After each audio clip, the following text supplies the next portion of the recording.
Good morning/afternoon/evening today. I want to talk to you about something that every single person in this room will face, some already have, and some inevitably will. When you're faced with one of life's greatest challenges, whether it's a personal loss, a career setback, or a moment of deep uncertainty, your body reacts before your mind even has time to process. That reaction is not weakness, it's evolution. Your brain is wired for survival.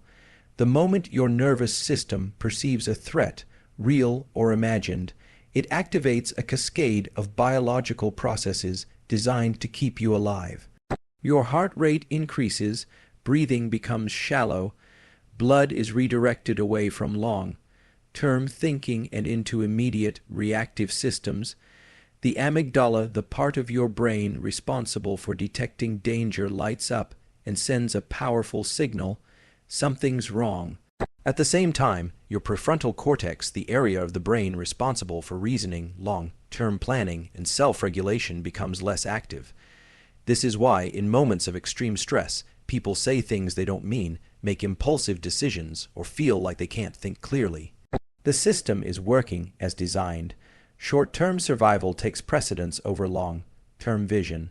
But the most important thing to understand here is this: once you become aware of this process, you can begin to change your relationship to it. Stress is not just something that happens to you, it's a signal, a message from your nervous system saying something matters here. And with the right tools and awareness, that biological signal can become a powerful source of energy, clarity, and motivation. When you understand the biology of stress, you stop fearing the feeling itself. You recognize it for what it is: activation, energy, potential. It's your body getting ready to do something hard, and once you realize that, you can start to work with it, not against it. You shift from being at the mercy of your biology to using it as a source of strength. Your brain is not fixed. It is not a rigid machine. It is constantly adapting physically and chemically to what you do, what you feel, and what you focus on. This adaptability is called neuroplasticity, and it's one of the most powerful truths about being human. When you're faced with a major challenge, your nervous system encodes the way you respond. That means your habits, your reactions, even your internal dialogue, are being shaped and reinforced in real time. The more you freeze in the face of difficulty, the more likely your brain is to repeat that response the next time. But here's the opportunity.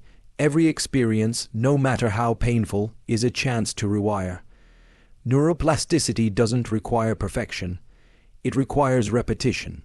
If you're struggling and you choose, just once, to respond with even a small intentional action, like breathing deeply instead of spiraling, or writing down a thought instead of suppressing it, you've created a new signal in the brain. Do that twice, 10 times, 100 times, and you start to lay down a new neural pathway. You are literally reshaping the structure and function of your brain. What once felt automatic panic, avoidance, paralysis begins to loosen its grip. And in its place, new patterns emerge: focus, action, resilience. What's especially powerful is that this rewiring doesn't just happen in moments of clarity. It happens especially in moments of chaos. The brain is most plastic, most capable of change when we are emotionally engaged, and often that means stressed, uncertain, or afraid. So the very moment you feel least capable is actually the moment when your brain is most open to transformation. This is not about positive thinking. It's not about pretending things are easy. It's about recognizing that your brain is listening to how you show up, even in pain. And every small, deliberate effort you make to respond differently is a signal to your nervous system: this is who I am becoming. In moments of adversity, people often wait for the right mindset to appear before taking action. They wait to feel motivated, to feel confident, to feel calm. But the truth is, emotion is not the driver, behavior is. Action creates emotion far more reliably than emotion creates action. The nervous system is built to respond to movement, breath, and posture.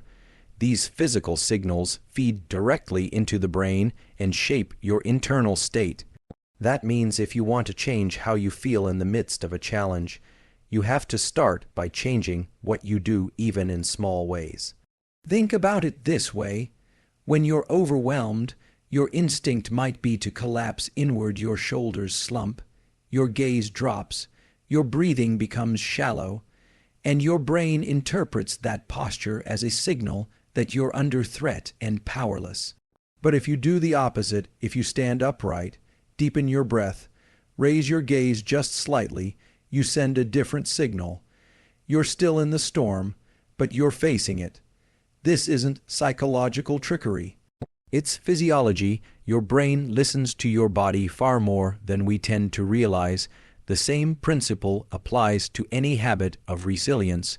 You don't have to wait to feel courageous to take the first step. Take the step, and your brain starts to associate action with safety and progress. Over time, this rewires how you instinctively respond to difficulty. What begins as forced effort becomes natural behavior. The hard truth is that no one escapes difficulty, but those who train themselves to act even imperfectly, even shakily, develop a kind of psychological momentum that emotion alone can't provide.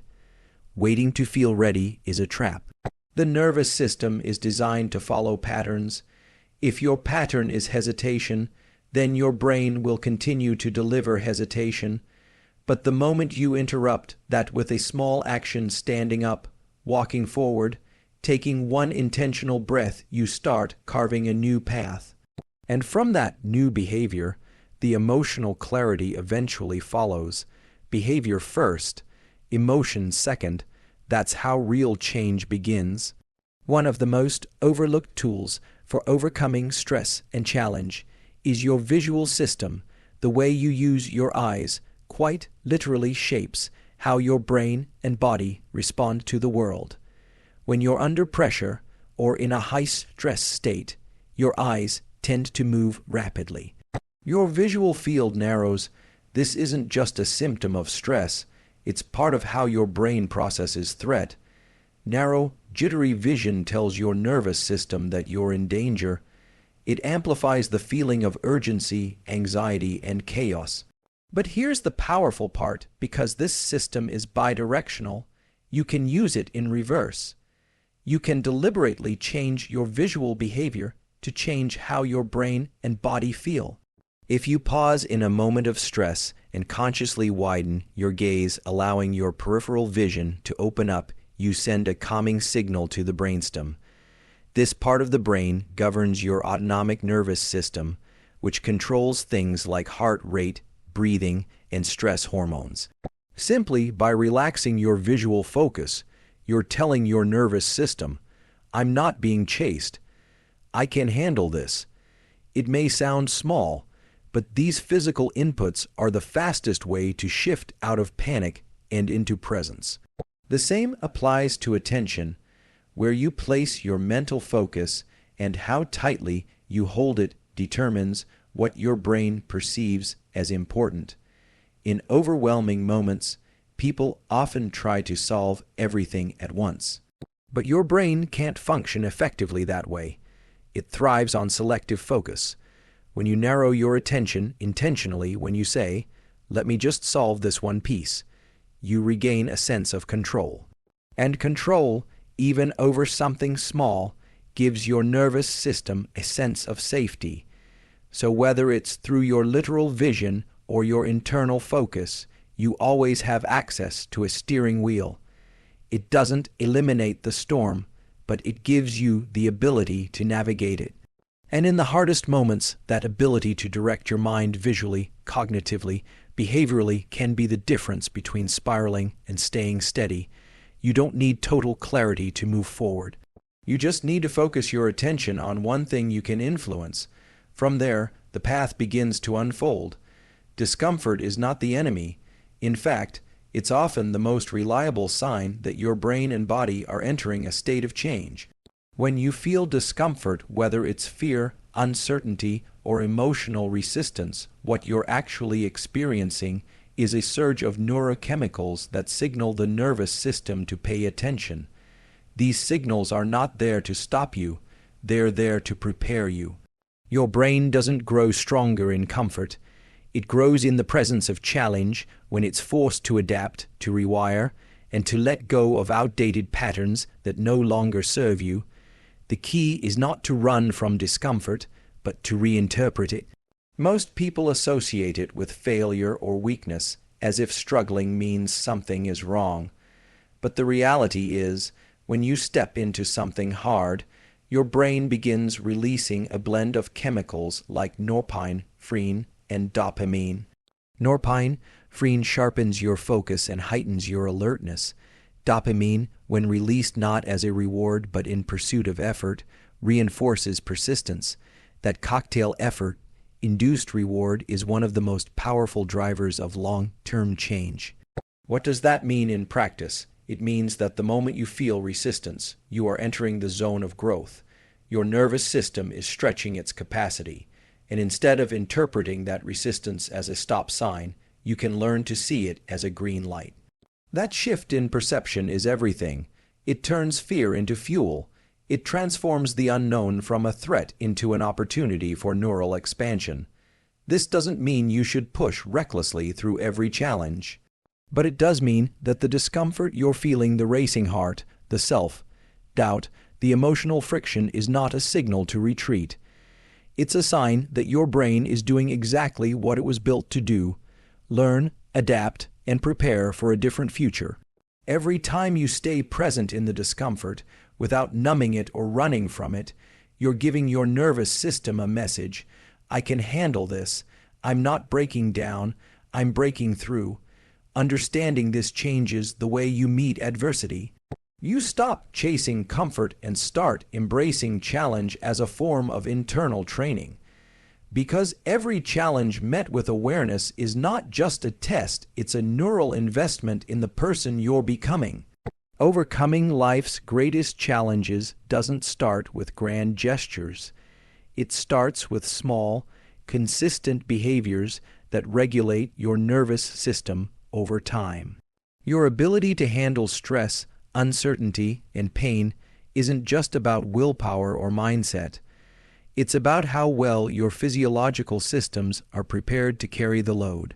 And the truth is, the most resilient people aren't the ones who wait until crisis strikes to build strength. They're the ones who follow daily protocols that keep their brain and body ready. These protocols aren't glamorous, but they are incredibly powerful. Sleep is one of the most essential, non-negotiable components.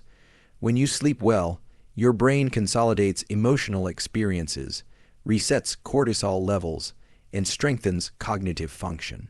Without quality sleep, your threshold for stress plummets. You become more reactive, more anxious, less adaptable, and that makes any challenge seem 10 times harder than it actually is.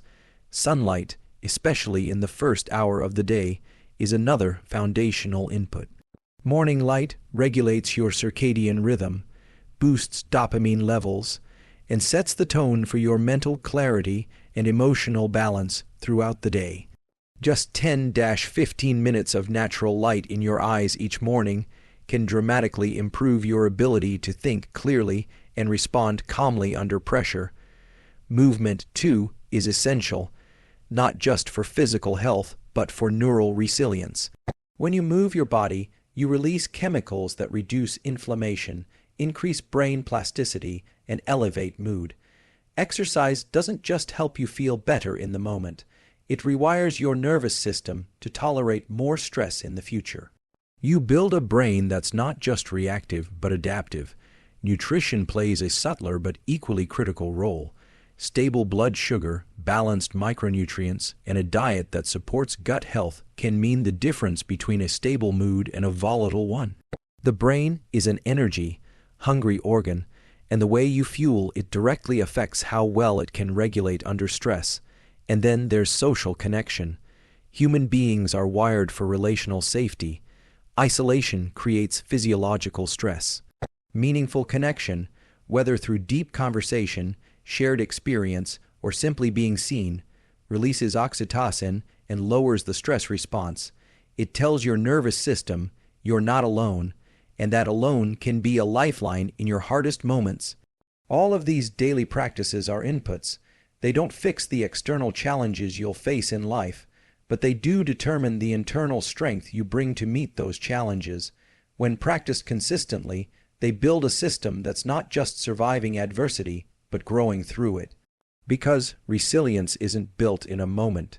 It's built in the margins, in the small, steady actions that prepare you to stand firm when everything else is shaking. So, here's the truth. Life's greatest challenges aren't meant to break you, they're meant to reveal you. But to face them fully, you need more than just inspiration.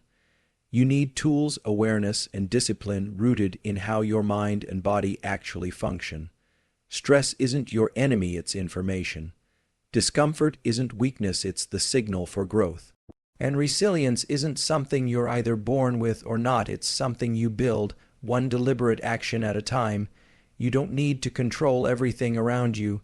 You only need to control what's within reach: your breath, your focus, your movement, your habits. And when you do, even in the smallest ways, you begin to rewire the very system that once held you back. You begin to change not by force, but by design. So the next time the weight feels too heavy or the path ahead too unclear, remember this: you are not stuck. You are not powerless. You are not broken. You are a system, one that can adapt, one that can learn, and one that can grow stronger under pressure. Your biology is not your limitation. It's your foundation. Build on it, train it, and trust that every small step forward, every breath, every choice, every repetition is shaping you into someone who can not only withstand life's hardest moments, but rise because of them. Thank you